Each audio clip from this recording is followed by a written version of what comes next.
ನಮಸ್ಕಾರ ಎಲ್ಲರಿಗೂ. ದ್ವಾರಂ ವೆಂಕಟಸ್ವಾಮಿ ನಾಯ್ಡು ಅವರ ಬಗ್ಗೆ ನಾನು ಮಾತನಾಡಬೇಕು ಇವತ್ತು. ರಂಜನಿ ಮೆಮೋರಿಯಲ್ ಟ್ರಸ್ಟಿನ ವತಿಯಿಂದ ತಮಗೆಲ್ಲರಿಗೂ ಆದರದ ಸ್ವಾಗತ. ಆದರೆ ನಮ್ಮನ್ನು ಅಗಲಿದ 92 ವರ್ಷದ ಪ್ರೊಫೆಸರ್ ಟಿ.ಎನ್. ಕೃಷ್ಣನ್ ಅವರನ್ನು ಸ್ಮರಿಸದೆ ನನಗೆ ಮುಂದುವರಿಸಲಿಕ್ಕೆ ಕಷ್ಟ ಆಗ್ತಾಯಿದೆ. ನಮ್ಮ ಜೀವಿತ ಕಾಲದಲ್ಲಿ ನಾವು ನೋಡಿದ living legend doctor professor T N. Krishnan, Tripunithura N. Krishnan 1928 October 6 ಜನಿಸಿದ ಟಿ.ಎನ್. ಕೃಷ್ಣನ್ ಸುಮಾರು 80 ವರ್ಷಗಳ ಕಾಲ ತನ್ನ ವಾದ್ಯವನ್ನು ಹಿಡಿದುಕೊಂಡು ಪ್ರಪಂಚದಾದ್ಯಂತ ಒಂದು ಕ್ರಾಂತಿಯನ್ನೇ ಮಾಡಿಬಿಟ್ರು. As A performing artist he enlightened us for more than 80 years. T N Krishnan ಅವರ ಹಲವಾರು ಕಚೇರಿಗಳನ್ನು ನಾನು ಕೇಳಿದ್ದೇನೆ. ತುಂಬ ಸಂತೋಷಪಟ್ಟಿದ್ದೇನೆ. ಅವರ ಉಪಸ್ಥಿತಿಯೇ ಅದೊಂದು ಏನೋ ಒಂದು ದೈವಿಕವಾದಂಥ ಉಪಸ್ಥಿತಿ. ನಾನು ನನ್ನ ವಿದ್ಯಾರ್ಥಿಗಳನ್ನು ಅರ್ಚನಾ ಮತ್ತು ಸಮನ್ವಿ ಅವರನ್ನು ಮದ್ರಾಸಿಗೆ ಶಾಸ್ತ್ರಿ ಹಾಲ್ನಲ್ಲಿ ಕರ್ಕೊಂಡು ಹೋಗಿದ್ದಾಗ ಗುರ್ಜರಿಯನ್ನು ಹಾಡ್ತಾಯಿದ್ರು ನನ್ನಿಬ್ಬರು ಮಕ್ಕಳು, ವರಾಲಂದುಕೋ. ಅದಕ್ಕೆ ಸಾಕ್ಷಿಯಾಗಿ ನೋಡ್ತಾ ಇದ್ದವರು ಪ್ರೊಫೆಸರ್ ಟಿ.ಎನ್. ಕೃಷ್ಣನ್ ಎದುರಿನ ಸಾಲಿನಲ್ಲಿ ಕುಳಿತು ತಲೆ ಅಲ್ಲಾಡಿಸ್ತಾ ಇದ್ದರು. ಅದನ್ನು ನೋಡಿ ತಲೆ ಅಲ್ಲಾಡಿಸಿದವ ನಾನು. ಆ 2 ಸಣ್ಣ ಮಕ್ಕಳು ಹಾಡ್ತಾ ಇರುವಾಗ ಆ ಗುರ್ಜರಿಯ ನಿಖರತೆಯನ್ನು ಮತ್ತು ಸ್ಪಷ್ಟತೆಯನ್ನು ಗಮನಿಸಿ ಅವರು ತಲೆ ಆಡಿಸಿ ಬೆಸ್ಟ್ ವಿಶಸ್ ಹೇಳಿ ಮತ್ತು ಅವರ ಕಾರ್ಯನಿಮಿತ್ತ ಅವರು ಶಾಸ್ತ್ರಿ ಹಾಲನ್ನು ಬಿಟ್ಟು ಅರ್ಧದಲ್ಲಿ ಹೋಗಿದ್ದಾರೆ. ಅದು ಇನ್ನೂ ನನಗೆ ಅಚ್ಚಳಿಯದೆ ನೆನಪಿದೆ. ನಾವು ಟಿ ಎನ್ ಕೃಷ್ಣನನ್ನು ನೋಡಿದ್ದು ಇದೇ ವರ್ಷದ ಜನವರಿ ತಿಂಗಳಲ್ಲಿ ರಸಿಕರಂಜನಿ ಸಭಾದಲ್ಲಿ ಡಾಕ್ಟರ್ ಎಲ್. ಸುಬ್ರಹ್ಮಣ್ಯಂ ಅವರು ಒಂದು ಅವರ ತಂದೆಯವರ ನಿಮಿತ್ತ ಸ್ಮರಣಾರ್ಥ ಕಚೇರಿಯನ್ನು ಏರ್ಪಡಿಸಿದರು. ಟಿ ಎನ್ ಕೃಷ್ಣನ್ ಅವರ ಕಚೇರಿ ಇತ್ತು. ಅದಕ್ಕೆ ನಾವೆಲ್ಲ ಎದ್ದು ಬಿದ್ದು ಓಡಿ ಸೀಟ್ ಹಿಡಿದು ತುಂಬಿದ ಸಭಾಂಗಣವನ್ನು ನೋಡಿದ್ದೇವೆ. ಅದು ಜನವರಿ ತಿಂಗಳು. ಟಿ ಎನ್ ಕೃಷ್ಣನ್ ಅವರಿಗೆ 92 ಆಗಬೇಕಷ್ಟೇ, ಅಕ್ಟೋಬರದಲ್ಲೇ ಆಗೋದು. ಆ 92 ವರ್ಷದ ಟಿ ಎನ್ ಕೃಷ್ಣನ್ನು ಮಾಗಿದ ಫಲ. ಸ್ಟೇಜಿಗೆ ಬರ್ತಾ ಇದ್ದಾಗೆ ಅವರನ್ನೆಲ್ಲರೂ ಅಲ್ಲಿದ್ದ ಎಲ್ಲ ಆಡಿಟೋರಿಯಂನ ಎಲ್ಲರೂ ಸ್ವಾಗತಿಸಿದ ಬಗೆ ರೋಮಾಂಚನ ಮಾಡುವಂಥದ್ದು. ಅವರ ಜೊತೆ ಶ್ರೀರಾಮ್ ಮತ್ತು ವಿಜಯ್ ಕೃಷ್ಣನ್ ಕೂಡ ಒಟ್ಟಿಗೆ ಇದ್ದರು. ಎಲ್. ಸುಬ್ರಹ್ಮಣ್ಯಂ ಅವರನ್ನು ಆಧರಿಸಿದ ಕ್ರಮ, ಅವರಿಗೆ ಕೊಟ್ಟ ಗೌರವ, ನಾವೆಲ್ಲರೂ ಕೊಟ್ಟ ಗೌರವಕ್ಕೆ ಒಂದು ಪ್ರತಿಬಿಂಬವಾಗಿತ್ತು. ಅವರು ಅಷ್ಟು ವರ್ಷ ಮಾಡಿದ ಸಾಧನೆಯ ಆ ನವಿರು ಆ ದಿವಸದ ಕಚೇರಿಯಲ್ಲಿಯೂ ಬಂದಿತ್ತು. ಆದರೂ ವೃದ್ಧಾಪ್ಯ ಬಂದದ್ದು ತಿಳಿತಾಯಿತ್ತು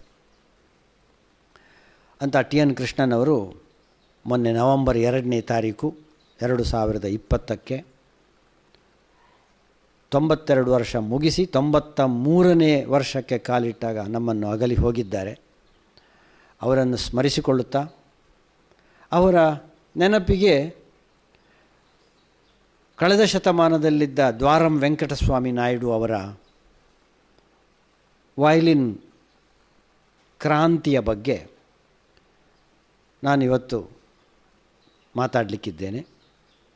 ನಮ್ಮನ್ನು ಅಗಲಿದ ಆ ದಿವ್ಯ ಚೇತನಕ್ಕೆ ವಂದಿಸುತ್ತಾ ಅವರ ಆತ್ಮಕ್ಕೆ ಚಿರಶಾಂತಿಯನ್ನು ಕೋರುತ್ತಾ ಅವರ ಜೊತೆಗಿದ್ದಂತಹ MS ಗೋಪಾಲಕೃಷ್ಣನ್ ಲಾಲ್ಗುಡಿಯವರು ಅವರು ಈ ಹಿಂದೆ ಹೊರಟು ಹೋಗಿದ್ದಾರೆ. ಅವರಿಬ್ಬರಿಗಿಂತಲೂ 2 ವರ್ಷಕ್ಕೆ ಇವರು ಹಿರಿಯರು, 2-3 ವರ್ಷಕ್ಕೆ ಇವರು ಹಿರಿಯರು ಕಿರಿಯರಿಬ್ಬರು ಹೋದದ್ದನ್ನು ನೋಡಿದ್ದಾರೆ. ಅಂತೂ ಆ ತ್ರಿಮೂರ್ತಿಗಳು ಇವತ್ತು ಇಲ್ಲವಾಗಿದ್ದಾರೆ. ನಾನು ಮುಂದಿನ ದಿವಸಗಳಲ್ಲಿ ಆ ತ್ರಿಮೂರ್ತಿಗಳ ಬಗ್ಗೆ ವಿಸ್ತಾರವಾಗಿ ಮಾತಾಡಲಿಕ್ಕಿದ್ದೇನೆ, ನನಗೆ ಸಾಧ್ಯ ಆದಷ್ಟು ತಿಳಿದಷ್ಟು ಮಟ್ಟಿಗೆ. ಮತ್ತೊಮ್ಮೆ TN ಕೃಷ್ಣನವರ ಆತ್ಮಕ್ಕೆ ಶಾಂತಿಯನ್ನು ಕೋರುತ್ತಾ ಇವತ್ತಿನ ಉಪನ್ಯಾಸವನ್ನು ಉಪಕ್ರಮಿಸುತ್ತೇನೆ. ದ್ವಾರಂ ವೆಂಕಟಸ್ವಾಮಿ ನಾಯ್ಡು. ನನ್ನ ಉಪನ್ಯಾಸ ಪ್ರಾರಂಭವಾದ ದಿವಸದಿಂದ ಇವತ್ತಿನವರೆಗೂ ನಾನು ಮಾತನಾಡಿದ್ದು ಎಲ್ಲವೂ ತಮಿಳುನಾಡಿನವರು ಅಥವಾ ಬೆಂಗಳೂರು ನಾಗರತ್ನಮ್ಮನಂಥ ಬೆಂಗಳೂರಿನವರು. ಇವರು ಆಂಧ್ರದವರು, ಆದರೂ ಬೆಂಗಳೂರಿನ ನಂಟು ಬಿಡಲಿಲ್ಲ ಇವರಿಗೆ. ಇವರು ಹುಟ್ಟಿದ್ದು ದೀಪಾವಳಿಯ ದಿವಸ 11ನೇ ತಿಂಗಳು, ಅಂದರೆ ನವೆಂಬರ್ 3ನೇ ತಾರೀಕು ಇವರು ಹುಟ್ಟಿದ್ದು 1893ರಲ್ಲಿ. ದ್ವಾರಂ ವೆಂಕಟಸ್ವಾಮಿ ನಾಯ್ಡು ಹುಟ್ಟಿದ್ದು ಬೆಂಗಳೂರಿನ ಕಂಟೋನ್ಮೆಂಟಿನಲ್ಲಿ. ಅವರು ಮಿಲಿಟ್ರಿಯವರು, ಅವರ ಅಜ್ಜ ಮನೆಯವರು ಎಲ್ಲ ತಂದೆ ಎಲ್ಲರೂ ಮಿಲಿಟ್ರಿಯವರು. ಆದ್ದರಿಂದ ಕಂಟೋನ್ಮೆಂಟ್ ಏರಿಯಾದಲ್ಲೇ ಇದ್ದರು. ಎಲ್ಲರೂ ವಯಲಿನ್ ಪ್ರಿಯರು. ಅವರಿಗೆ ಸ್ವಲ್ಪ ವೆಸ್ಟರ್ನ್ ವಯಲಿನ್ನೇ ಸ್ವಲ್ಪ ಹೆಚ್ಚು, ಅದರ ಬೋಯಿಂಗ್ ಟೆಕ್ನಿಕ್ಸು ಅದರ ಹೆಚ್ಚು ಇಂಟ್ರೆಸ್ಟ್ ಅದು. ಸೊ ಇಂಥ ಒಂದು ಎನ್ವೈರ್ಮೆಂಟಿನಲ್ಲಿ ದ್ವಾರಂ ವೆಂಕಟಸ್ವಾಮಿ ನಾಯ್ಡು ಹುಟ್ಟಿದರು. ಮನೆಯಲ್ಲಿದ್ದಂಥ ಭಜನೆಯಲ್ಲಿ ಭಾಗವಹಿಸ್ತಾ ಇದ್ದರು. ಅಣ್ಣ ವೆಂಕಟಕೃಷ್ಣಯ್ಯ ಅವರು ರೈಲ್ವೆ ಡಿಪಾರ್ಟ್ಮೆಂಟ್ನಲ್ಲಿ ಉದ್ಯೋಗಿಯಾಗಿದ್ದವರು. ಅವರು ಒಳ್ಳೆ ವಯಲಿನಿಸ್ಟ್. ಆಗ ಅವರಿಗೆ ಒಳ್ಳೆ ವಯಲಿನ್ ಟೆಕ್ನಿಕ್ಸ್ ಸ್ಪಷ್ಟವಾಗಿ ನುಡಿಸುವ ನುಡಿಸಾಣಿಕೆಯನ್ನು ಚೆನ್ನಾಗಿ ಕರಗತ ಮಾಡಿಕೊಂಡಿದ್ದವರು ವೆಂಕಟಕೃಷ್ಣಯ್ಯ. ಇವರ ತಮ್ಮನೇ ವೆಂಕಟಸ್ವಾಮಿ. ವೆಂಕಟಕೃಷ್ಣಯ್ಯ ಒತ್ತಾಯವೇ ಮಾಡದೆ ತಮ್ಮುಡುವಿಗೆ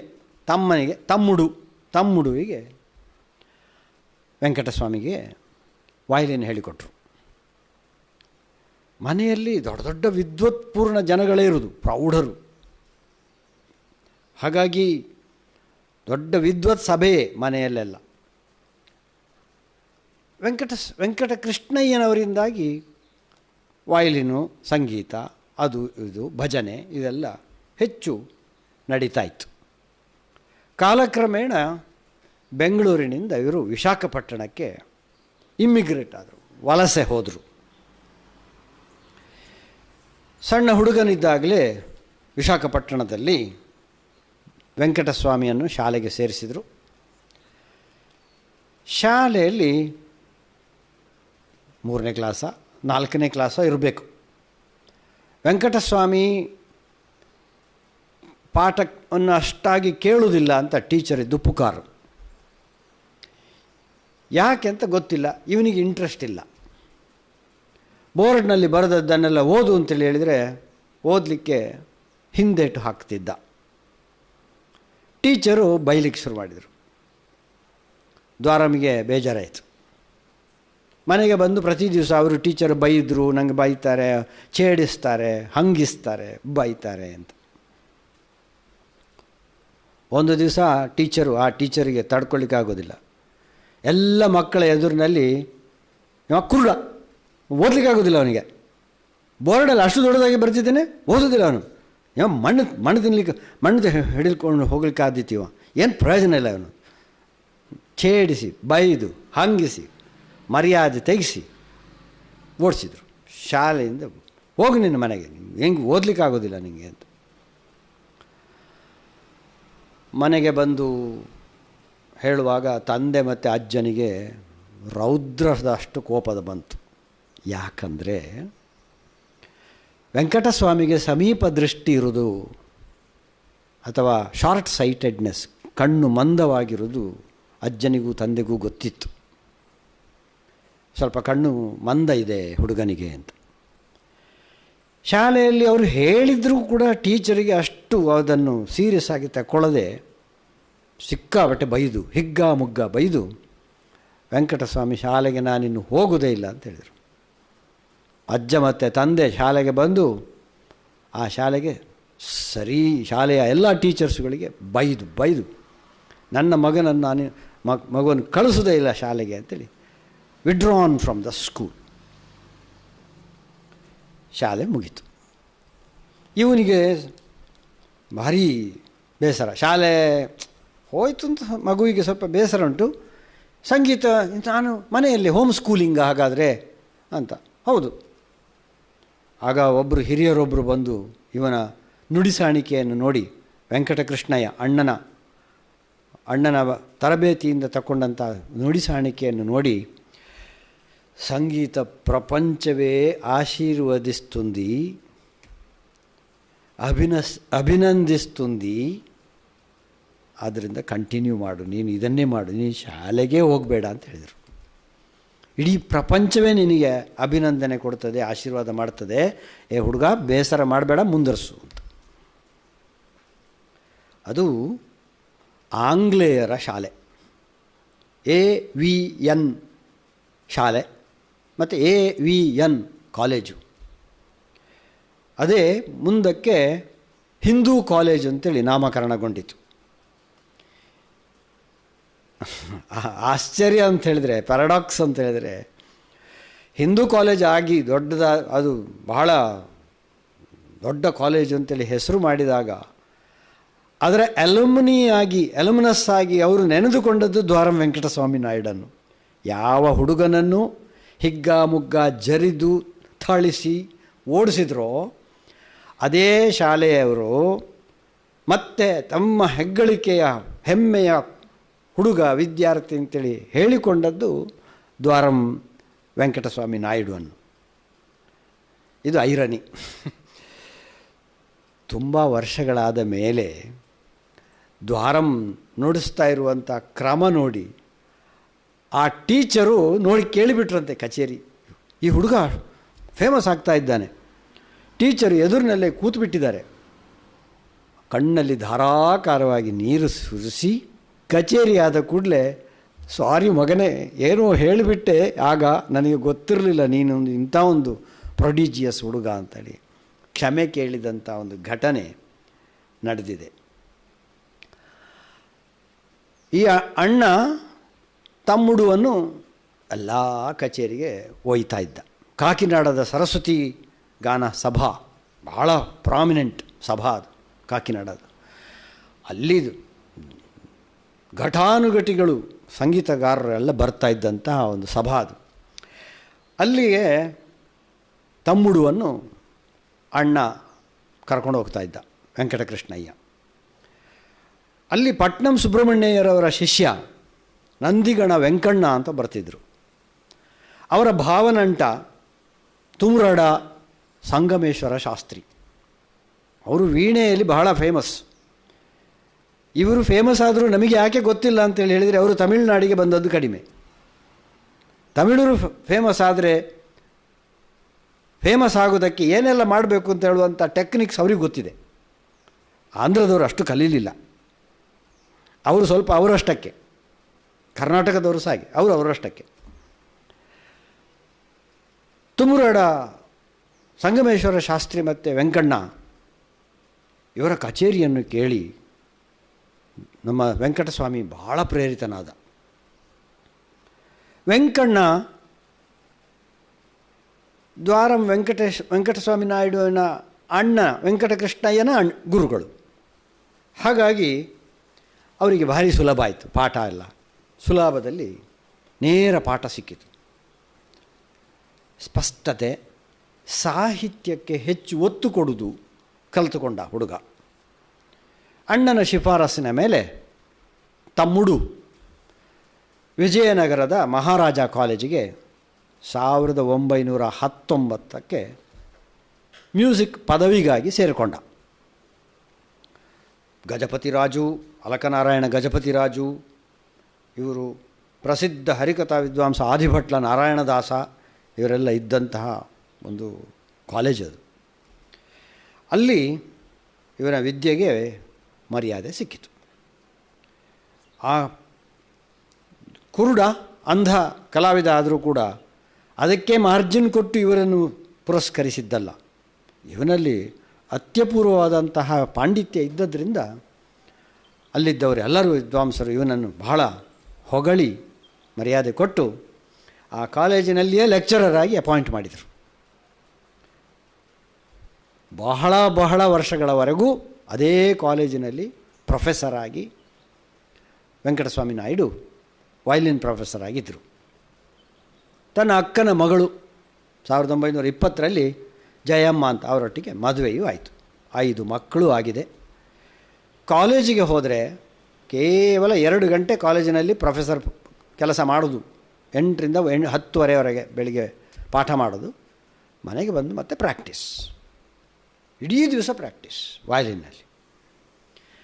ಹೇಳಿದರೆ ನೀವು ನಂಬಬೇಕಷ್ಟೇ, ಪ್ರತಿ ಒಂದು ರಾಗದ ಆರೋಹಣ ಅವರೋಹಣ ಮತ್ತು ಸಂಚಾರಿಗಳನ್ನು 1000 ಸಲ ನುಡಿಸುವುದು ಕ್ರಮ. ಆರೋಹಣ ಅವರೋಹಣವನ್ನು ತ್ರಿಸ್ಥಾಯಿಯಲ್ಲಿ ಕೆಳಗಿನ ಮಂದ್ರ, ಮಧ್ಯ, ತಾರಸ್ಥಾಯಿಯ ಪಂಚಮದವರೆಗೆ ಅಥವಾ ಸಾಧ್ಯ ಆದರೆ ಷಡ್ಜದವರೆಗೆ ತ್ರಿಸ್ಥಾಯಿಯಲ್ಲಿ ಹೋಗಿ ಬರುವುದು, ಆರೋಹಣ ಅವರೋಹಣ ರೂಪದಲ್ಲಿ ಹೋಗಿ ಬರುವುದು ವಯಲಿನ್ನಲ್ಲಿ. ಅದು ಸ್ಪಷ್ಟ ಆಗದೆ ಬಿಡಲಿಕ್ಕಿಲ್ಲ, ಅದರ ಮೇಲೆ ಕಮಾಂಡ್ ಬರದೆ ಬಿಡಲಿಕ್ಕಿಲ್ಲ. ಅದು ಲೆಕ್ಕ ಮಾಡಿ 1000 ಸಲ, ಒಂದು ವೇಳೆ ಸರಿಯಾಗಿ ಆದರೂ ಕೂಡ 500ನೇ ಬಾರಿ ನುಡಿಸುವಾಗ ಒಳ್ಳೆಯದು ಸರಿಯಾಯಿತು ಅಂತೇಳಿ ಆದರೂ ಕೂಡ ಸರಿ ಬಂತು ಅಂತೇಳಿ ನಿಲ್ಲಿಸಲಿಕ್ಕಿಲ್ಲ. ಅಲ್ಲಿ ಹುಣಿಸೆ ಬೀಜ 1000 ಬೀಜವನ್ನು ಈ ಕಡೆ ಇಟ್ಟೇ ಆಗ್ತದೆ. 1000 ಬೀಜವನ್ನು ಒಂದು ಸಲ ಆದ ಕೂಡಲೇ ಈಚೆ ಇಡುದು, 1000 ಬೀಜ ಈಚೆ ಆದ ಮೇಲೆ ಇನ್ನೊಂದು ರಾಗದ ಆರೋಹಣ ಅವರೋಹಣ. ದಿವಸಕ್ಕೆ ಒಂದು ರಾಗದ ಆರೋಹಣ ಅವರೋಹಣ ಅಥವಾ ಸಂಚಾರಿ, ಯಾವುದಾದ್ರೂ ಒಂದು ಸಂಚಾರಿ ಒಂದು ಮಾರ್ಗಗಳಿದ್ದರೆ ಅದನ್ನು ಹಾಗೆ ನುಡಿಸಿ, ಅಷ್ಟು ಬಾರಿ ನುಡಿಸಿ ಪರ್ಫೆಕ್ಷನ್ ತಗೊಂಡು ಬಂದಂತಹ ಭಯಂಕರ ಯಮ ಸಾಧಕ ನಮ್ಮ ವೆಂಕಟಸ್ವಾಮಿ ನಾಯ್ಡು. ಇವರ ಮನೆಗೆ ಬರ್ತಿದ್ದವರು ಯಾರು? ಡಾಕ್ಟರ್ ಸರೋಜಿನಿ ನಾಯ್ಡು, ಅವಳ ಸೋದರ ಹರೀಂದ್ರನಾಥ ಚಟ್ಟೋಪಾಧ್ಯಾಯರು, ಸರ್ವೇಪಲ್ಲಿ ಎಸ್ ರಾಧಾಕೃಷ್ಣನ್ ನಮ್ಮ ಪ್ರೆಸಿಡೆಂಟರು ಮೊದಲಿನ, ರವೀಂದ್ರನಾಥ ಟಾಗೋರ್ ಅವರು. ಟಾಗೋರರ ರವೀಂದ್ರ ಸಂಗೀತಕ್ಕೆ ದ್ವಾರಂ ಪಿಟೀಲು ಸಹವಾದನ ನುಡಿಸಿದ್ದೂ ಇದೆ, ಕಂಜಿರಸ ನುಡಿಸಿದ್ದು ಇದೆ. Amazing mastery over the violin. ಒಂದು ಸಲ ಬೋಯಿಂಗ್ ತೆಗೆದ್ರೆ ಆ ಬೋವನ್ನು ನಿಲ್ಲಿಸಲಿಕ್ಕಿಲ್ಲ, ಬ್ರೆತ್ ಟೇಕಿಂಗ್ನ ಹಾಗೆ ಒಂದೇ ಉಸಿರಿನಲ್ಲಿ ಹಾಡಿದ ಹಾಗೆ ಅವರ ಮೊಮ್ಮಗನಿಗೆ ನುಡಿಸಿ ತೋರಿಸ್ತಿದ್ದಂತೆ, ನೋಡಿ ಹೀಗೆ ಮಾಡಬೇಕು ಅಂತ. ಹೇಗೆ? ಒಂದು ಸಲ ಬೋ ಇಟ್ಟರೆ 45 ಸೆಕೆಂಡು ಅದರಲ್ಲಿಯೇ ಓಡಾಡ್ತಾ ಇರ್ತದೆ, ಒಂದೇ ಉಸಿರಿಗೆ 45 ಸೆಕೆಂಡು ಹಾಡಿದ ಹಾಗೆ. ಅಂಥ ಒಂದು 1 ಸ್ಟ್ರೋಕ್ ಫಾರ್ 45 ಸೆಕೆಂಡ್ಸ್ ಇದನ್ನು ಮೊಮ್ಮಗನಿಗೆ ಬೋ ಹಾಕಿ ತೋರಿಸ್ತಾ ಇದ್ದಂಥ ಒಂದು ವೈಖರಿ. ನಾನು ಇಷ್ಟು ಹೇಳೋದಕ್ಕಿಂತ ನಾನು ಸ್ವಲ್ಪ ನಿಮ್ಮನ್ನು ದ್ವಾರಂ ವೆಂಕಟಸ್ವಾಮಿ ನಾಯ್ಡು ಅವರ ವಯಲಿನ್ನ ವೈಖರಿಯನ್ನು ಚೂರು ತೋರಿಸೋದೇ ಒಳ್ಳೆಯದು ಅಂತ ಕಾಣ್ತದೆ. ಯಾಕಂದರೆ ನೆನಪಿಡಿ, ಹಳೆಯ ಕಾಲದ ವಯಲಿನ್ ಇದು, ಹಳೆಯ ಕಾಲದ ಬಾಣಿ, ಹಳೆಯ ಕಾಲದ ರೀತಿ ರಿವಾಜು. ವಯಲಿನ್ ಅಂದರೆ ಅದು ಇನ್ಸ್ಟ್ರೂಮೆಂಟ್ ಆದದ್ರಿಂದ ಇನ್ಸ್ಟ್ರೂಮೆಂಟಲ್ ಮ್ಯೂಸಿಕ್ ಆಗಿ ನುಡಿಸ್ತಾ ಇದ್ದಂತಹ ಮಲೈಕೊಟ್ಟೈ ಗೋವಿಂದ ಸ್ವಾಮಿ ಪಿಳ್ಳೈಯವರು ಇದ್ದಂತಹ ಕಾಲ. ಅದು ಕಳೆದ ನಂತರ ಬಂದವರೇ ದ್ವಾರಂ ವೆಂಕಟಸ್ವಾಮಿ ನಾಯ್ಡು. ದ್ವಾರಂ ವೆಂಕಟಸ್ವಾಮಿ ನಾಯ್ಡು ಆಂಧ್ರದಲ್ಲಿ ಪ್ರತ್ಯೇಕವಾಗಿದ್ದುಕೊಂಡು ಒಂದು ವಯಲಿನ್ನನ್ನು ಪರಿಷ್ಕರಣ ಮಾಡುವಂತಹ ರೀತಿಯನ್ನು ಕರಗತ ಮಾಡಿಕೊಂಡವರು. ಆದ್ದರಿಂದ ತಮಿಳುನಾಡಿನಲ್ಲಿ ಕೇಳಿದಂತಹ ನುಡಿ ಸಾಣಿಕೆಗಿಂತ ಸ್ವಲ್ಪ ಭಿನ್ನವಾಗಿ ಇಲ್ಲಿ ಕೇಳುವಂಥ ಸಾಧ್ಯತೆ ಇರುತ್ತೆ. ಅದು ಏನು ಅಂತೇಳಿ ಕೇಳುವ. ಒಂದು ಸಾರಮತಿ ಮೋಕ್ಷ ಮುಗಲದ ಬಹಳ ಫೇಮಸ್ ಆದದ್ದ ಒಂದು ಸಣ್ಣ ತುಣುಕನ್ನು ಹಾಕ್ತೇನೆ.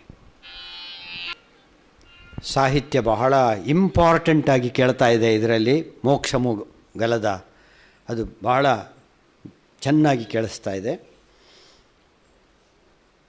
ತಮಿಳುನಾಡಿನಲ್ಲಿ ಆಗ ಇದ್ದವರು ಮಲೈಕೊಟ್ಟೈ ಗೋವಿಂದಸ್ವಾಮಿ ಪಿಳ್ಳೈಯವರು.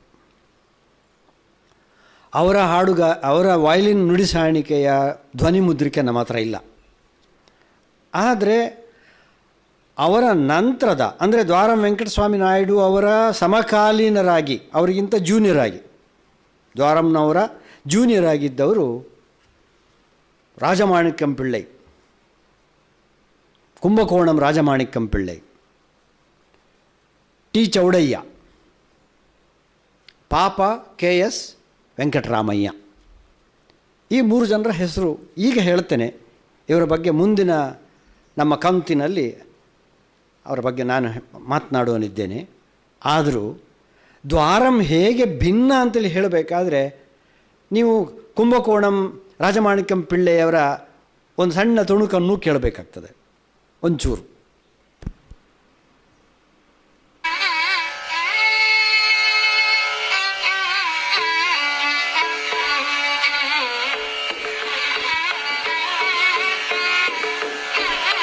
ಇದು ರಾಜಮಾಣಿಕ್ಯಂ ಪಿಳ್ಳೈ.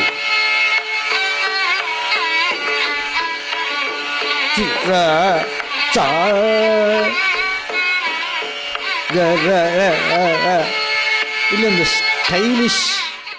ಇಲ್ಲೊಂದು ಸ್ಟೈಲಿಶ್ ನುಡಿ ಸಾಣಿಕೆಯ ಮೀಟುವಿಕೆಯನ್ನು ನೀವು ಗಮನಿಸಬೇಕು. ಇದು ಖಂಡಿತವಾಗಿಯೂ ದ್ವಾರಂ ಅವರಲ್ಲಿಲ್ಲ, ಈ ಸ್ಟೈಲಿಶ್ ಇಲ್ಲ. ಹಾಗೆಯೇ ಟಿ ಚೌಡಯ್ಯನವರದ್ದು ಕೇಳಿ.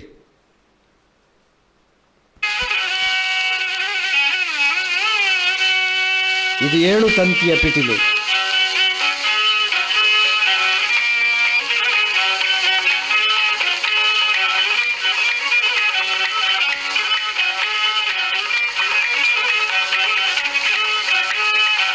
ಸಾಕು. ಇದು ಕೇಳಿದ ನುಡಿಸುವಂಥ ಕ್ರಮ ನೋಡಿದ ಗೊತ್ತಾಗ್ಬಿಡ್ತದೆ ಇದು ಚೌಡಯ್ಯ ಅಂತ. ಅದರ ಬಗ್ಗೆ ನಾನು ಇನ್ನು ಮುಂದೆ ಹೇಳುವನಿದ್ದೇನೆ. ಇನ್ನು ಸ್ವಲ್ಪ ಮುಂದುವರಿದ ಮಲೈಕೊಟ್ಟೈ ಗೋವಿಂದಸ್ವಾಮಿ ಪಿಳ್ಳೆಯವರ ಶಿಷ್ಯ KS ಅನಂತರಾಮಯ್ಯ, ಪಾಪ ವೆಂಕಟರಾಮಯ್ಯ, ಪಾಪ ಅಂತ ಅವರ ಹೆಸರು. ಅವರದ್ದೊಂದು ಸ್ವಲ್ಪ ಕೇಳಿ.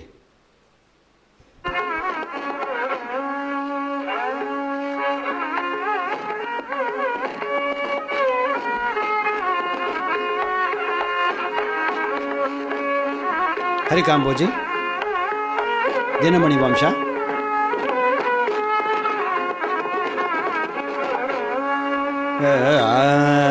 ಇದೆಲ್ಲ ಇಲ್ಲ ಈಗ.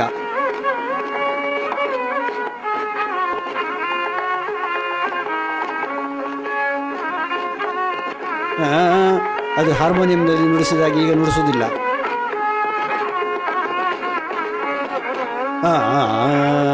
ಸಾಕು, ಕಂಪ್ಯಾರಿಸನಿಗೆ ಮಾತ್ರ ಹೇಳಿದೆ. ಇವರು ಮಾಡಿದ್ದು ತಪ್ಪು ಅಂತೇಳಿ ಹೇಳಲಿಕ್ಕೆ ಹೊರಟದ್ದಲ್ಲ ನಾನು. ಆ ದಾರ್ಷ್ಟ್ಯ ನನಗಿಲ್ಲ. ದ್ವಾರಂ ಎಲ್ಲಿ ಭಿನ್ನ ಆಗಿರ್ತಾರೆ ಅಂತೇಳಿ ಈಗ ಮತ್ತೊಮ್ಮೆ ಮೋಕ್ಷ ಮುಗಲದವನ್ನು ಸಾರಮತಿಯನ್ನು ಪುನಃ ಕೇಳಬೇಕು ನೀವು.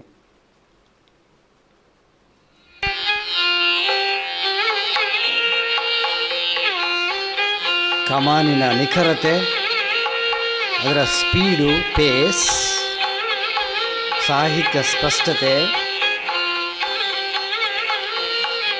ಪಾಂಡಿತ್ಯ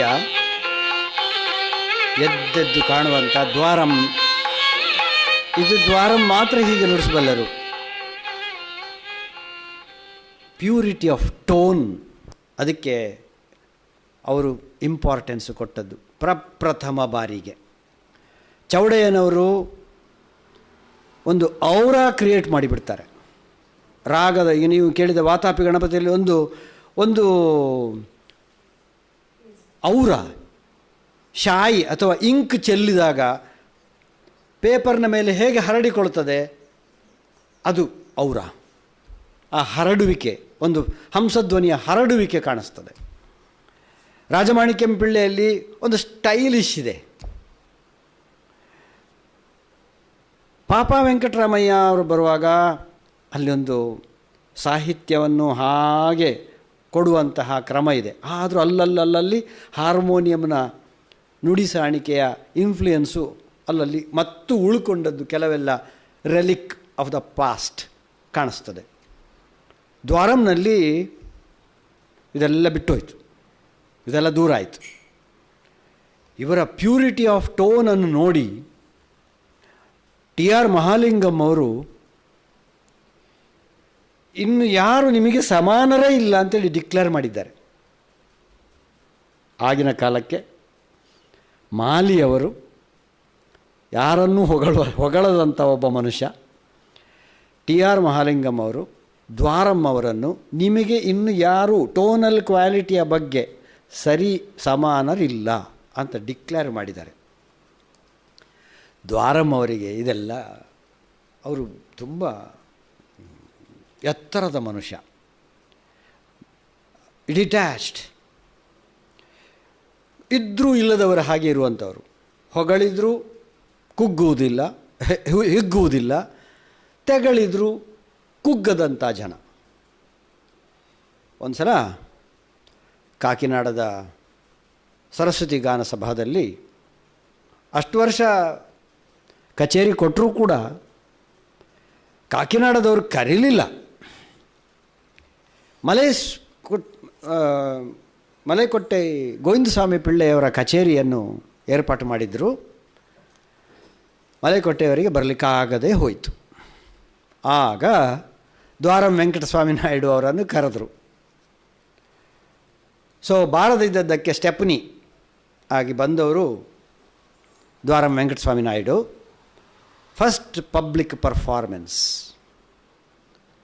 ಆಮೇಲೆ 1927ರಲ್ಲಿ ಮದ್ರಾಸಿನಲ್ಲಿ, ನಾನು ಪ್ರತಿ ಸಲ ಹೇಳಿದ್ದೇನೆ, ಮ್ಯೂಸಿಕ್ ಕಾನ್ಫರೆನ್ಸ್, ಮ್ಯೂಸಿಕ್ ಅಕಾಡೆಮಿಯ ಪೂರ್ವಭಾವಿಯಾಗಿ ನಡೆದಂತಹ ಆಲ್ ಇಂಡಿಯಾ ಮ್ಯೂಸಿಕ್ ಕಾನ್ಫರೆನ್ಸ್ನಲ್ಲಿ ಶಮಂಗುಡಿಯವರು ಹಾಡಿದ್ರು ಅಂತೇಳಿ ಹೇಳಿದ್ದೆ ನಾನು, ಸಣ್ಣ ಹುಡುಗ. ಹಾಗೆ ದ್ವಾರಂ ವೆಂಕಟಸ್ವಾಮಿ ನಾಯ್ಡು ಅವರದ್ದು ಕಚೇರಿ ಏರ್ಪಾಟಾಗಿದೆ. ಪಕ್ಕವಾದ್ಯಕ್ಕೆ ಕರಿತಿದ್ರು. ನಾರ್ತ್ ಇಂಡಿಯಾದಿಂದಲೂ ಇದರಿಂದಾಗಿ ಕರೆ ಬರಲಿಕ್ಕೆ ಶುರುವಾಯಿತು.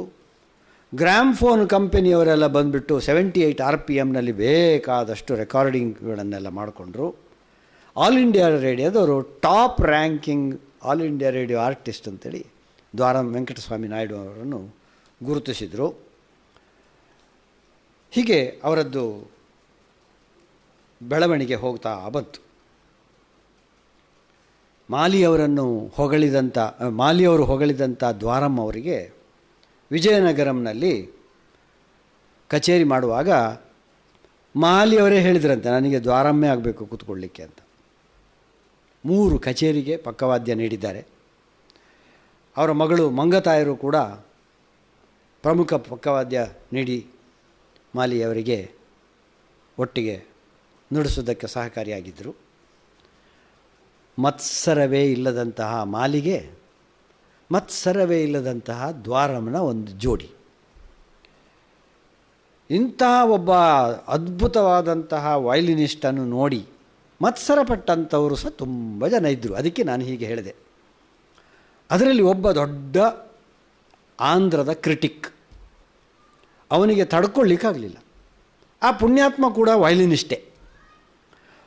ಅವನು ದ್ವಾರಂನ ಬಗ್ಗೆ ಇಲ್ಲ ಸಲ್ಲದ ಅಪವಾದ ಎಲ್ಲ ಬರೆದು, ವಯಲಿನ್ ನುಡಿಸಾಣಿಕೆಯೇ ಸರಿ ಇಲ್ಲ ಅಂಥೇಳಿ ಜರಿದು ಅಪಪ್ರಚಾರ ಮಾಡಿ ಉಪದ್ವ್ಯಾಪ ಮಾಡಿ ಹಾಕಿದ. ನೋಡಿ, ಮಗುವಿನಂಥ ಮನಸ್ಸು ದ್ವಾರಮ್ಮ ಅವರದ್ದು. ಚಕಾರ ಎತ್ತಲಿಲ್ಲ, ಚಕಾರ ಉತ್ತರ ಕೊಡಲಿಲ್ಲ ದ್ವಾರಮ್ಮ. ಯೋ ನಾಯಿ ಬೊಗಳಿದರೆ ಸ್ವರ್ಗಲೋಕ ಹಾಳಾದೀತೆ ಅಂತೇಳಿ ಹೇಳುವಂಥ ಫಿಲಾಸಫಿ ವೆಂಕಟಸ್ವಾಮಿ ನಾಯ್ಡು ಅವರದ್ದು. ಅವರಿಗೆ ಉತ್ತರವೇ ಕೊಡಲಿಲ್ಲ. ಒಬ್ಬರು ಕೀರ್ತನಾಚಾರ್ಯ CR ಶ್ರೀನಿವಾಸ ಅಯ್ಯಂಗಾರ್ ಅಂತೇಳಿ ದೊಡ್ಡ ವಿಮರ್ಶಕರೊಬ್ಬರಿದ್ದರು. ಅವರಿಗೆ ಇದು ತಡ್ಕೊಳ್ಳಿಕ್ಕಾಗಲಿಲ್ಲ. ದ್ವಾರಮ್ಮ ಅದಕ್ಕೆ ಉತ್ತರ ಆದರೂ ಕೊಡ್ಬೋದಿತ್ತಲ್ಲ, ಪುಣ್ಯಾತ್ಮ ಹೀಗೆ ಬರೆದದ್ದಕ್ಕೆ ಅಂತೇಳಿ ಹೇಳಿದ್ದಕ್ಕೆ ಇವರು ಏನು ಮಾಡಿದರು, ಕೀರ್ತನಾಚಾರ್ಯ CR ಶ್ರೀನಿವಾಸ ಅಯ್ಯಂಗಾರ್ ಅವರು ದ್ವಾರಮ್ಮ ವೆಂಕಟಸ್ವಾಮಿ ನಾಯ್ಡು ಅವರ ಕಚೇರಿ ಮದ್ರಾಸಿನಲ್ಲಿ ಏರ್ಪಡಿಸಿ ಸ್ವರಾಜ್ಯ ಅಂತೇಳಿ ಪತ್ರಿಕೆ ಇದ್ದಾಗ ಸ್ವರಾಜ್ಯ ಪತ್ರಿಕೆಯಲ್ಲಿ ವಿಸ್ತೃತವಾದಂತಹ ವಿಮರ್ಶೆಯನ್ನು ಬರೆದರು. ಇದು 1930 ಅಂದಾಜಿನಲ್ಲಿ. ಈ ಪುಣ್ಯಾತ್ಮ ನೋಡಿದ್ದೆ, ಆ ಕಟು ವಿಮರ್ಶಕ ಈ ವಿಮರ್ಶೆಯನ್ನು ನೋಡಿ, ಅದು ಕೀರ್ತನಾಚಾರ್ಯ ಬರೆದದ್ದು, ಶ್ರೀನಿವಾಸ ಅಯ್ಯಂಗಾರ್ ಬರೆದರು ಅಂತ ಹೇಳಿದರೆ ಅದಕ್ಕಿನ್ನ ಅಪೀಲ್ ಇಲ್ಲ. ಹಾಗೆ ಸ್ವರಾಜ್ಯದಲ್ಲಿ ಬರೆದಂತಹ ವಿಮರ್ಶೆಯಲ್ಲಿ ಒಂದು ಮಾತು ಸೇರಿಸಿದರು ಕೀರ್ತನಾಚಾರ್ಯ ಅವರು. ಏನಂದರೆ, ದ್ವಾರಂ ವೆಂಕಟಸ್ವಾಮಿ ನಾಯ್ಡು ಅವರು ಪಕ್ಕವಾದ್ಯಗಾರರಾಗಿ ನುಡಿಸುವಾಗ ಕೆಲವರಿಗೆ ಅವರು ಏನು ನುಡಿಸ್ತಾರೆ ಅಂತ ಗೊತ್ತಾಗೋದಿಲ್ಲ. ಆದ್ದರಿಂದ ಇವರು ಸೋಲೋ ನುಡಿಸಿಯೇ ಇವರ ವರ್ಚಸ್ಸನ್ನು ಇವರು ಮನದಟ್ಟು ಮಾಡಬೇಕು ಅಂತ ಒಂದು ಸೂಚನೆ ಕೊಟ್ಟರು. ಸೋಲೋ ಮಾಡಬೇಕು ಅಂತ ಹೇಳುವಂಥದ್ದು. ಯಾರು ಕರೀತಾರೆ ಸೋಲೋಗೆ? ಯಾರಿಗೂ ಬೇಡ. ಗ್ರಾಮ್ಫೋನ್ ರೆಕಾರ್ಡ್ನವರು ಮಾತ್ರ ಕರೀತಾರೆ ಅಷ್ಟೇ, ಅಥವಾ ಆಲ್ ಇಂಡಿಯಾ ರೇಡಿಯೋದವರು ಕರೀತಾರೆ. ಜನಗಳಿಗೆ ಇವತ್ತಿಗಾದರೂ ಅಷ್ಟೇ ಇನ್ಸ್ಟ್ರೂಮೆಂಟಲಿಸ್ಟು ಅಂತೇಳಿ ಹೇಳಿದರೆ ಸ್ವಲ್ಪ ಹಿಂದೆ. ಆಗ ಇವ್ರ ಮನಸ್ಸು ಸ್ವಲ್ಪ, ನಾನು ಏನು ಮಾಡೋದಪ್ಪ, ಹೇಗೆ ಸೋಲೋ ಮಾಡೋದು ಹೇಗೆ ಅಂತ. ಚಿತ್ತೂರು ಸುಬ್ರಹ್ಮಣ್ಯ ಪಿಳ್ಳೆಯವರದ್ದು ಕಚೇರಿ. ಇವರಿಗೆ ಸ್ವಲ್ಪ ಅನಾರೋಗ್ಯ, ದ್ವಾರಮ್ಮ ವೆಂಕಟಸ್ವಾಮಿ ನಾಯ್ಡು ಅವರಿಗೆ ಅನಾರೋಗ್ಯ. ವಯಲಿನಿಗೆ ಕರೆದಿದ್ದಾರೆ ಚಿತ್ತೂರವರಿಗೆ ನುಡಿಸ್ಬೇಕು ಅಂತ.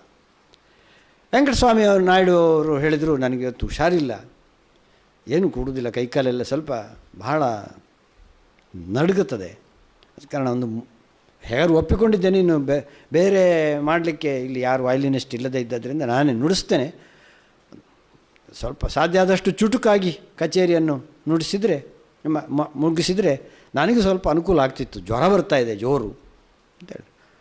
ಆಮ ಆಯಿತು ಅಂತೇಳಿ ಹೇಳಿ ಚಿತ್ತೂರು ಸುಬ್ರಹ್ಮಣ್ಯ ಪಿಳ್ಳೆಯವರು ಆಯಿತು ಅಂತ ಒಪ್ಪಿದರು. ಕಚೇರಿ ಸ್ಟಾರ್ಟ್ ಆದ ನಂತರ ಚಿತ್ತೂರು ಸುಬ್ರಹ್ಮಣ್ಯ ಪಿಳ್ಳೆಯವರಿಗೆ ಮರ್ತೋಯ್ತು. ಯಾಕಂದರೆ ಇವರು ಕೂಡ ಜ್ವರ ಬಂದವರಾಗಿ ನುಡಿಸ್ಲಿಲ್ಲ. 3 ಗಂಟೆ ಹೋಗಿ 4 ಗಂಟೆ ಹೋಗಿ 5 ಗಂಟೆ ಕಚೇರಿ ಆಯಿತು. ಕಚೇರಿ 5 ಗಂಟೆ. ದ್ವಾರಮ್ಮ ವೆಂಕಟಸ್ವಾಮಿ ನಾಯ್ಡು ಅವರನ್ನು ಎತ್ತಿಕೊಂಡು ಹೋಗಬೇಕಾಗಿ ಬಂದಂಥ ಪ್ರಸಂಗ.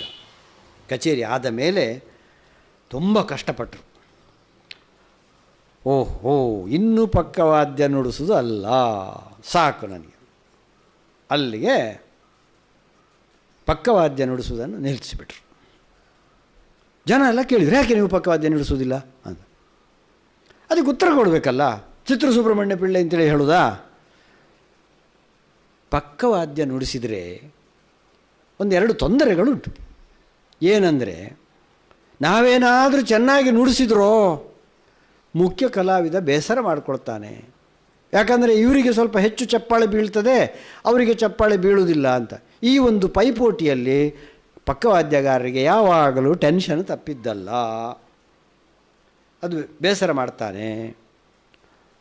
ನಾವೇನಾದ್ರು ಚೆನ್ನಾಗಿ ನುಡಿಸ್ಲಿಲ್ವೋ, ನಮಗೆ ಒಂದು ಬಳಗ ಇದೆ, ನಮ್ಮನ್ನು ಅಪ್ರಿಷಿಯೇಟ್ ಮಾಡುವಂಥ ಒಂದು ದೊಡ್ಡ ಬಳಗವೇ ಇದೆ.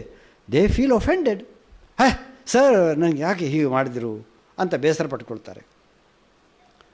ಹಾಗಾಗಿ ಈ ಪಕ್ಕವಾದ್ಯದ ಬೇಡವೇ ಬೇಡಿ, ನಾನು ನನ್ನಷ್ಟಕ್ಕೆ ಸುಮ್ಮನೆ ನುಡಿಸ್ತೇನೆ ಅಂತೇಳಿ ಇಂಡಿಪೆಂಡೆಂಟಾಗಿ ಮಾಡಲಿಕ್ಕೆ ಹೊರಟರು. ಜನ ಏನು ಹೇಳಿದ್ರು ಗೊತ್ತಾ? ಇವಾಗ ಕುರುಡ, ಅವನಿಗೆ ಮೇನ್ ಕಲಾವಿದ ತಾಳ ಹಾಕಿದ್ದು ಕಾಣುವುದಿಲ್ಲಲ್ಲ, ಪೆಟ್ಟು ಎಲ್ಲಿ ಬೀಳ್ತದೆ, ಗಾತ ಎಲ್ಲಿ ಬೀಳ್ತದೆ, ಲಘು ಎಲ್ಲಿ ಬೀಳ್ತದೆ, ಗುರು ಎಲ್ಲಿ ಬೀಳ್ತದೆ ಗೊತ್ತಾಗೋದಿಲ್ಲಲ್ಲ, ಅದಕ್ಕೆ ಇವರು ತಪ್ಪಿಸಲಿಕ್ಕೆ ಮಾಡಿರೋದು ಇದು ಅಂತೇಳಿಕೊಂಡು ಪಾತ್ರೆಯ ಬಾಯಿಯನ್ನು ಮುಚ್ಚಬಹುದು ಅಂತ ಉಂಟು. ಹಂಡೆ ಅಂತ ಹೇಳಿದೆ. ತುಳುವಿನಲ್ಲಿ ಒಂದು ಗಾದೆ, ಹಂಡೆಯ ಬಾಯಿಯನ್ನು ಮುಚ್ಚಬಹುದು, ಆದರೆ ದೊಂಡೆಯ ಬಾಯಿಯನ್ನು ಮಾತ್ರ ಮುಚ್ಚಲಿಕ್ಕಾಗದ್ದು ಅಂತ. ಹಂಡೆ ಬಾಯಿಗೆ ಮುಚ್ಚಳ ಹಾಕಿ ಅದನ್ನು ಮುಚ್ಚಿಬಿಡ್ಬೋದು. ದೊಂಡೆ ಅಂದರೆ ಗಂಟ್ಲಿನಿಂದ ಹೊರಗೆ ಬಂದದ್ದನ್ನು ಅದನ್ನು ಮುಚ್ಚಲಿಕ್ಕೆ ಸಾಧ್ಯ ಇಲ್ಲ ಅಂತ ತುಳುವಿನಲ್ಲಿ ಒಂದು ಗಾದೆ. ಹಾಗೆ ಜನರಿಗೆ ಇವರು ಎಷ್ಟು ಒಳ್ಳೆಯವರಾದರೂ ಕೆಟ್ಟದ್ದು ಕಾಣ್ತದೆ, ಮತ್ತು ಕೆಟ್ಟದನ್ನು ಎದ್ದು ದೊಡ್ಡದು ಮಾಡಿ ತೋರಿಸ್ತಾರೆ. ದ್ವಾರಂನಂತಹ ಅದ್ಭುತ ಕಲಾವಿದರು ಆಂಧ್ರದವರಾದದ್ದರಿಂದ ಸ್ವಲ್ಪ ಹೆಚ್ಚು ಕೇಳಬೇಕಾಗಿ ಬಂದದ್ದು ದುರ್ದೈವ.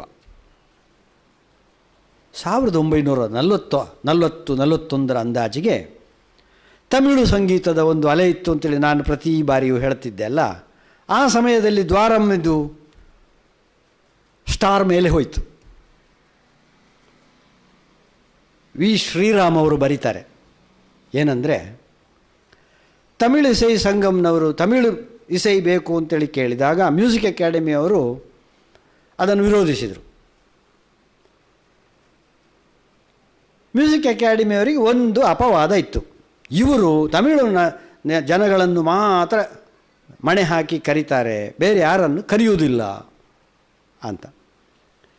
ಈಗ ತಮಿಳುನಾಡಿನ ಜನರನ್ನು ಕರೆದ್ರೆ ಅವರು ತಮಿಳು ಹಾಡಬಾರದು ಅಂತ ಹೇಳಬೇಕಾಗ್ತದೆ ಮ್ಯೂಸಿಕ್ ಅಕಾಡೆಮಿಯಲ್ಲಿ.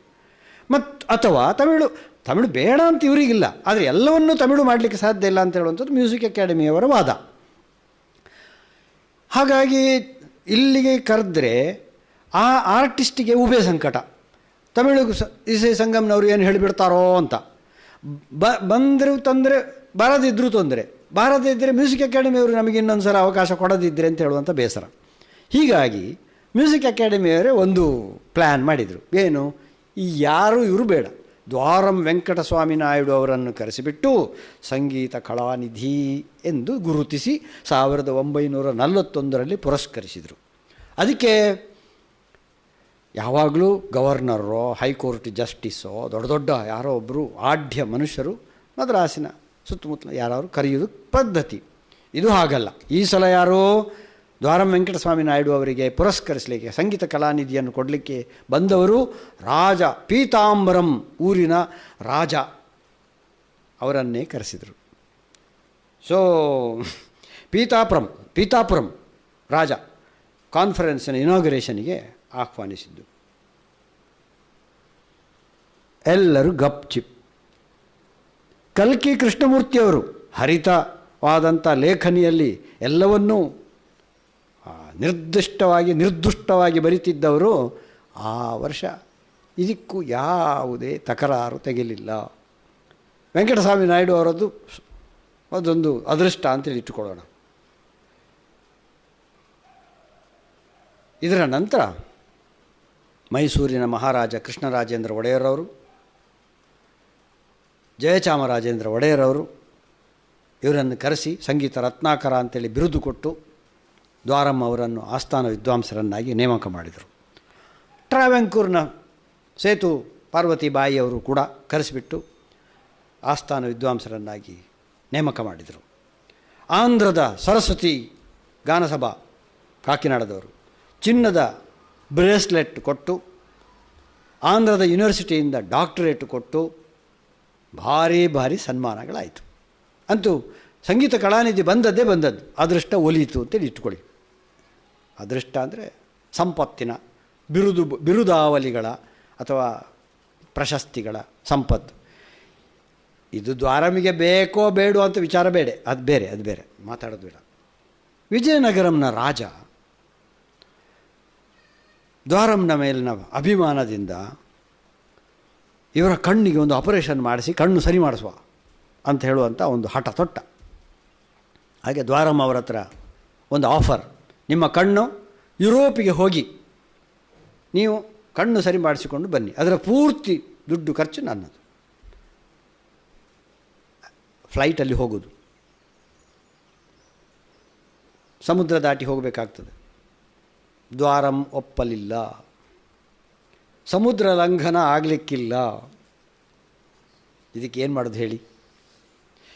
ಹಾಗಾಗಿ ದ್ವಾರಂ ನಾನು ಜನವನ್ನು ನೋಡದೇ ನುಡಿಸ್ತೇನೆ. ಯಾಕಂದರೆ ಜನಗಳು ಏನಾದರೂ ಕಿರಿಕಿರಿ ಮಾಡಿಕೊಂಡ್ರೆ ಅಥವಾ ಮೂಗು ಕೆರೆದ್ರೆ, ಕಿವಿ ಕೆರೆದ್ರೆ, ಕಣ್ಣು ಕೆರೆದ್ರೆ, ಮುಖ ಕೆರೆದ್ರೆ ಅದನ್ನು ನಾನು ನೋಡಬೇಕಾಗ್ತದೆ. ನನಗೆ ಯಾವುದದ್ದು ಡಿಸ್ಟರ್ಬೆನ್ಸ್ ಇಲ್ಲ, ಡಿಸ್ಟ್ರ್ಯಾಕ್ಷನ್ಸ್ ಇಲ್ಲ, ನಾನು ಸುಮ್ಮನೆ ನನ್ನಷ್ಟಕ್ಕೆ ನಾನು ನುಡಿಸ್ತೇನೆ ಅಂತ ಯುರೋಪಿಗೂ ಹೋಗದೆ ಅವರು ನುಡಿಸಿದರು.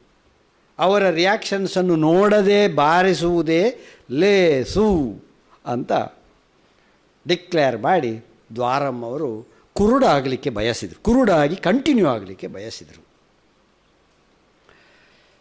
ಅಭಿಮಾನಿಗಳು ಎಲ್ಲ ಕಡೆಯಲ್ಲೂ ಇರ್ತಾರೆ. ಅಭಿಮಾನಿಗಳು ಅಭಿಮಾನಿಗಳೇ. 1949ರಲ್ಲಿ ನೋಡಿ, ಶಾಸಕ ಮದ್ರಾಸಿನಲ್ಲಿ RB ರಾಮಕೃಷ್ಣ ರಾಜು ಅವರು ದ್ವಾರಂ ವೆಂಕಟಸ್ವಾಮಿ ನಾಯ್ಡು ಅವರಿಗೆ ಸನ್ಮಾನ ಏರ್ಪಡಿಸಿದರು ಮದ್ರಾಸ್ನಲ್ಲಿ. ಯಾಕೆ ಏರ್ಪಡಿಸಿದ್ದು ಅಂತ ಮತ್ತೆ ಹೇಳ್ತೇನೆ. ಯಾಕಂದರೆ ದ್ವಾರಂ ಆಗಾಗ ಮದ್ರಾಸಿಗೆ ಬರಬೇಕು. ದ್ವಾರಂ ಮದ್ರಾಸಿನಲ್ಲಿ ತುಂಬ ಜನಪ್ರಿಯರು. ಅವರು ಸುಮ್ಮನೆ ಆಂಧ್ರದಲ್ಲೇ ಕೂತಿದ್ದರೆ ಸಾಕಾಗೋದಿಲ್ಲ. ಸಂಗೀತದ ನಿಜವಾದ ಅಲೆ ಇರುವಂತಹ ಮದ್ರಾಸಿನಲ್ಲಿಯೇ ಇರಬೇಕು ಅಂತೇಳಿ ಹೇಳೋದಕ್ಕೋಸ್ಕರ ಮದ್ರಾಸಿನಲ್ಲಿ ಒಂದು ಸನ್ಮಾನ, ದೊಡ್ಡ ಮಟ್ಟಿನ ಸನ್ಮಾನ, ಹಾಗೀಗಿದ್ದಲ್ಲ. ಅದಕ್ಕೆ ಸನ್ಮಾನ ಮಾಡಿಸೋದು ಯಾರ ಕೈಯಿಂದ? ಮದ್ರಾಸಿನ ಗವರ್ನರ್ನ ಕೈಯಿಂದ. ಅವರ ಸನ್ಮುಖದಲ್ಲಿಯೇ ದ್ವಾರಂ ಅವರಿಗೆ ಸನ್ಮಾನ. ಅಭಿನಂದನಾ ಸಮಿತಿಯ ಪ್ರಮುಖರು ಯಾರು? ಮದ್ರಾಸಿನ ಹೈಕೋರ್ಟಿನ ಚೀಫ್ ಜಸ್ಟಿಸ್, ಅದರ ಹೆಡ್. ಯಾವ ಸಂಗೀತಗಾರರಿಗೆ ಹೀಗೊಂದು ಅವಕಾಶ ಸಿಕ್ಕಬಹುದು ಹೇಳಿ? ನಮ್ಮ ದ್ವಾರಮಿಗೆ ಸಿಕ್ಕಿದೆ. Chief justice of the high court ಮೆಡ್ರಾಸಿದ್ದು ದ್ವಾರಂ ಅಭಿನಂದನಾ ಸಮಿತಿಯ ಮುಖಂಡ.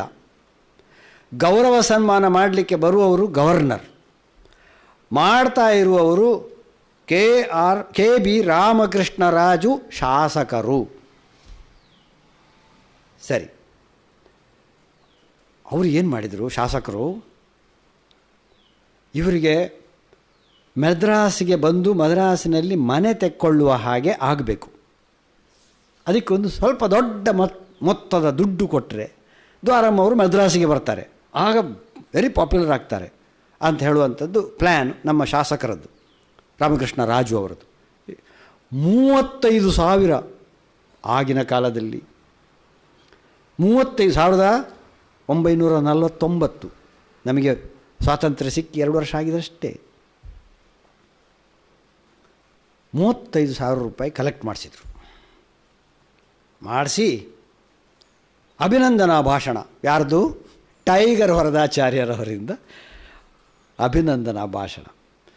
ಇನ್ನಿಲ್ಲದ ರೀತಿಯಲ್ಲಿ ಆ ಒಂದು ಕಾರ್ಯಕ್ರಮ ವೈಭವೋಪೇತವಾಗಿ ನಡೆದಿದೆ ಅಂತ ವರದಿಯಾಗಿದೆ.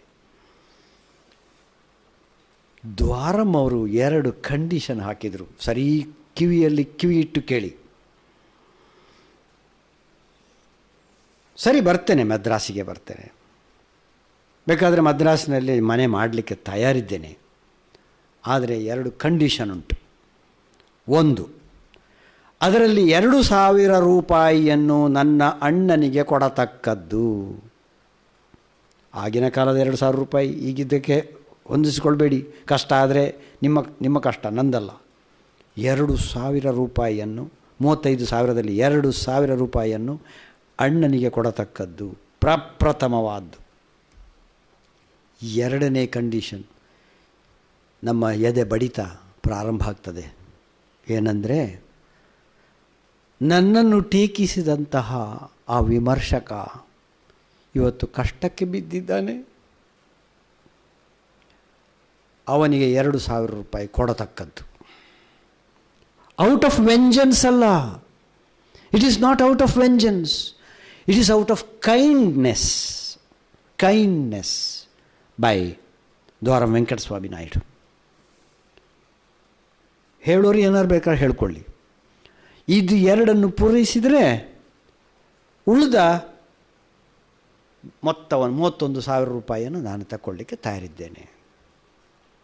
ಖಾರವಾಗಿ ಟೀಕೆ ಬರೆದು ಅಪಪ್ರಚಾರ ನಡೆಸಿದಂತಹ ವಿಮರ್ಶಕ ಅತ್ಯಂತ ಕಷ್ಟಕ್ಕೀಡಾಗಿ, ವಯಲಿನಿಸ್ಟವ ಕಷ್ಟಕ್ಕೀಡಾಗಿ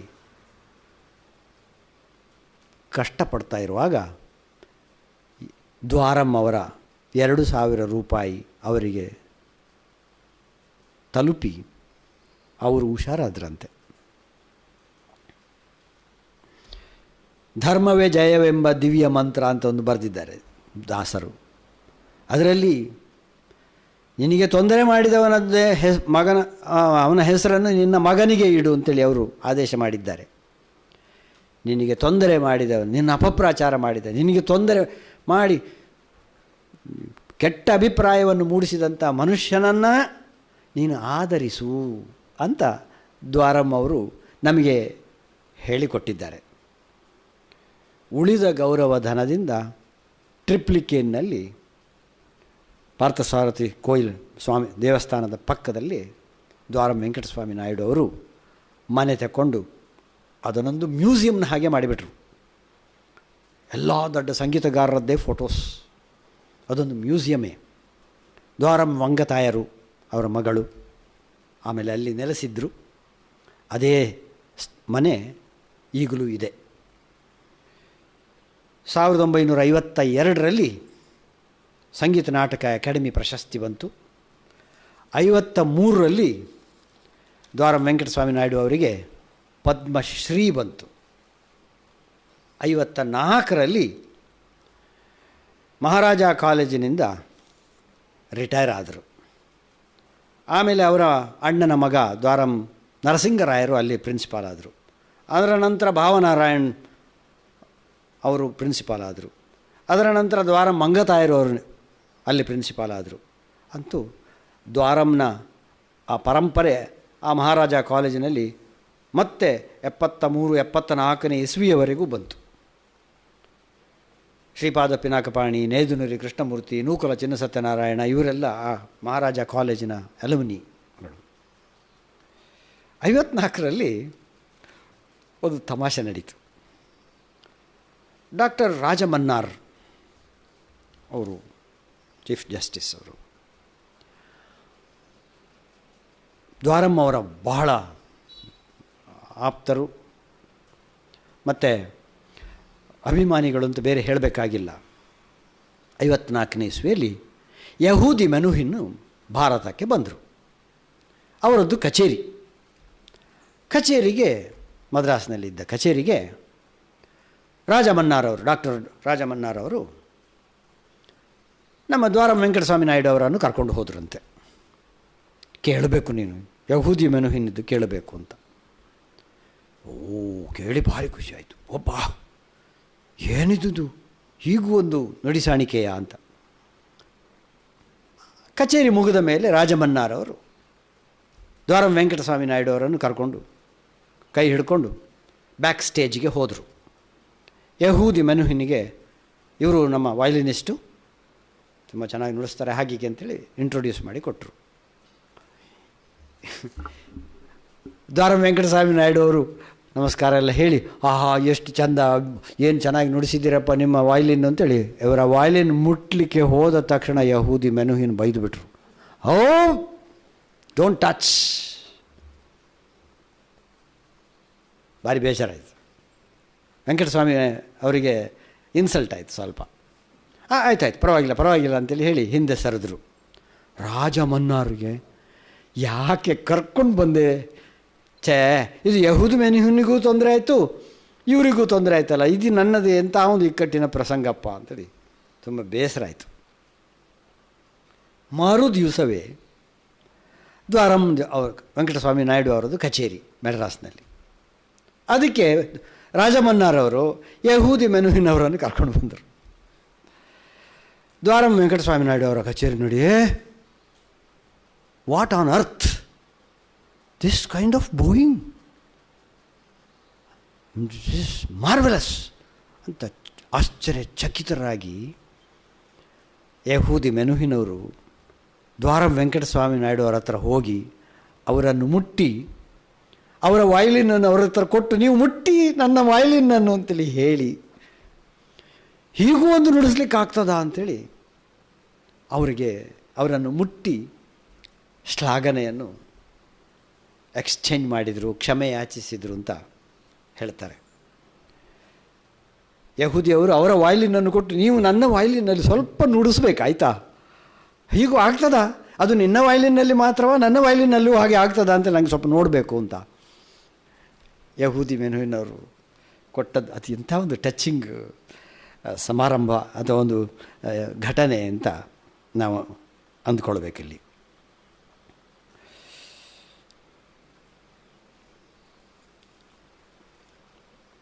ದ್ವಾರಂ ವೆಂಕಟಸ್ವಾಮಿ ನಾಯ್ಡು ಅವರ ತಾನಂ ತುಂಬ ಪ್ರಸಿದ್ಧ. ಅವರು ತಾನಂ ಹಾಕ್ತಿದ್ದಂಥ ಕ್ರಮಕ್ಕೆ ಆಗಿನ ಜನ ಇದೊಂದು ಸ್ಪೆಷಾಲಿಟಿ ಅಂತ ಕಂಡುಕೊಂಡಿದ್ದಾರೆ. ಅದನ್ನು ಸ್ವಲ್ಪ ಕೇಳಿಸ್ತೇನೆ. ಇದರ ಧ್ವನಿ ಮುದ್ರಿಕೆ ರೆಕಾರ್ಡ್ಗಳೆಲ್ಲ, ಗ್ಯಾಮ್ಫೋನ್ ರೆಕಾರ್ಡ್ಗಳೆಲ್ಲ ಬಂದದ್ದು ನೀವು ಕೇಳಿರ್ಬೋದು. ಆದರೂ ಒಂದು ಸ್ವಲ್ಪ ನೆನಪಿಸಲಿಕ್ಕೆ ಒಂದು ಸ್ವಲ್ಪ ಹೊತ್ತು ಅದನ್ನು ಕಲ್ಯಾಣಿಯ ಒಂದು ತಾನಂ ಕೇಳಿ.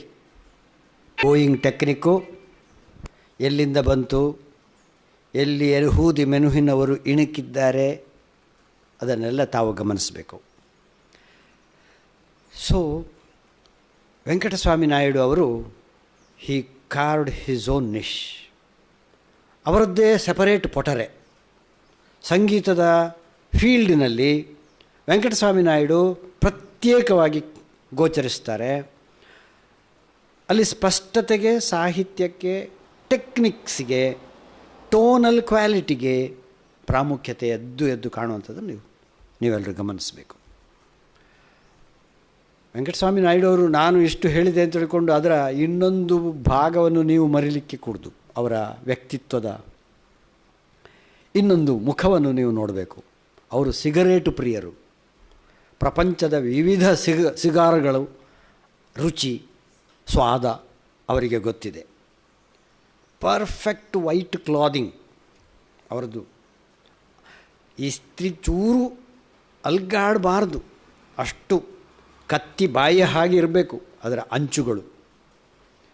ಪರ್ಫ್ಯೂಮ್ಸ್ಗಳಲ್ಲಿ ಪರ್ಫೆಕ್ಟೆಡ್ ಪರ್ಫ್ಯೂಮ್ಸ್ ಅನ್ನು ಉಪಯೋಗಿಸ್ತಿದ್ರು.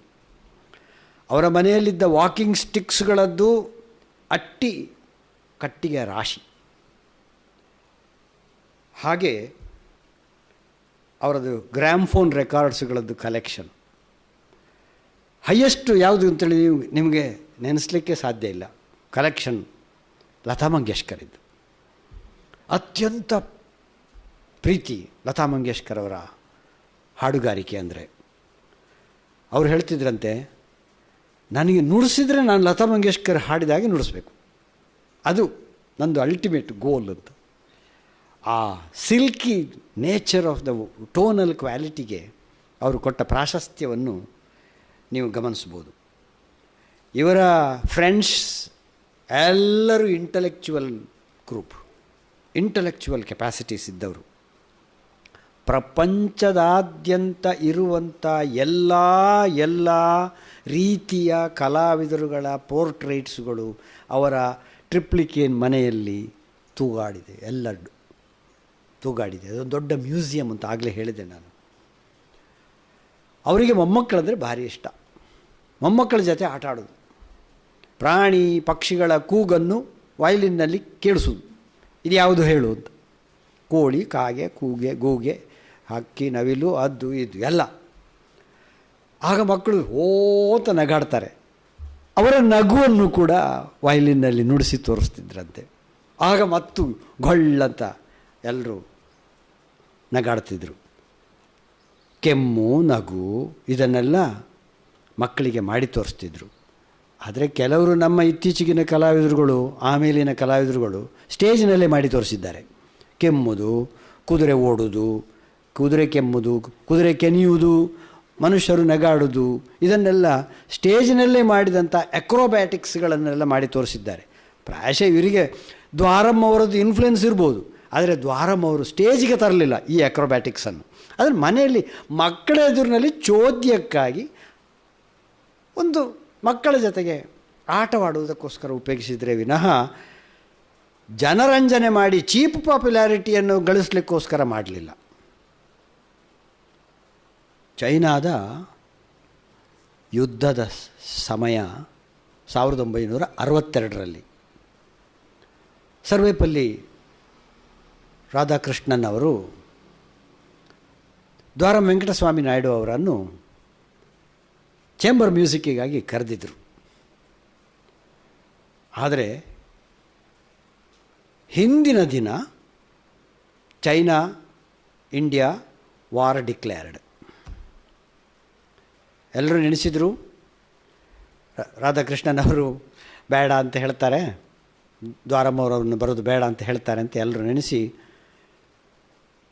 ಇವರು ಕೂಡ ಡೆಲ್ಲಿಗೆ ಬಂದವರು ಕೂಡ ನಾಳೆ ಇನ್ನೂ ನಾನು ಹೋಗಲಿಕ್ಕಿಲ್ಲ, ಇರಲಿ ಬಿಡು, ತೊಂದರೆ ಇಲ್ಲ, ಅಯ್ಯೋ ನಮ್ಮ ದೇಶಕ್ಕೆ ಕಂಟಕ ಬಂದಿದೆ ಅಂತೇಳಿದರೆ, ರಾಧಾಕೃಷ್ಣನ್ ಅವರು ನನ್ನ ಮನಸ್ಸಿಗೆ ಸಮಾಧಾನ ಆಗಬೇಕಾಗಿದೆ, ಬಾ ನೀನು ನುಡಿಸು ಅಂತ ಚೇಂಬರ್ ಮ್ಯೂಸಿಕ್ನಲ್ಲಿ ಸರ್ವೇಪಲ್ಲಿ ರಾಧಾಕೃಷ್ಣನ್ ಅವರು ಕರೆಸಿ ದ್ವಾರಮ್ ವೆಂಕಟಸ್ವಾಮಿ ನಾಯ್ಡು ಅವರನ್ನು ಸನ್ಮಾನಿಸಿ ಅವರ ಕಚೇರಿಯನ್ನು ಮಾಡಿಸಿದ್ದು ಒಂದು ಘಟನೆ ನೆನಪಾಗ್ತದೆ.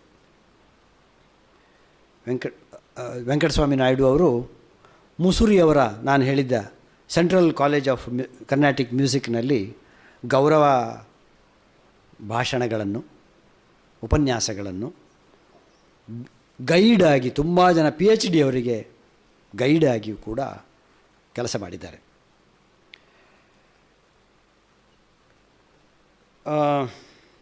ದ್ವಾರಮ್ ಮಂಗತಾಯರು ಅವರ ಮಗಳಾಗಿ ಅವರ ಆ ಪರಂಪರೆಯನ್ನು ಮತ್ತೆ ಮುಂದುವರಿಸಿಕೊಂಡು ಹೋದರು.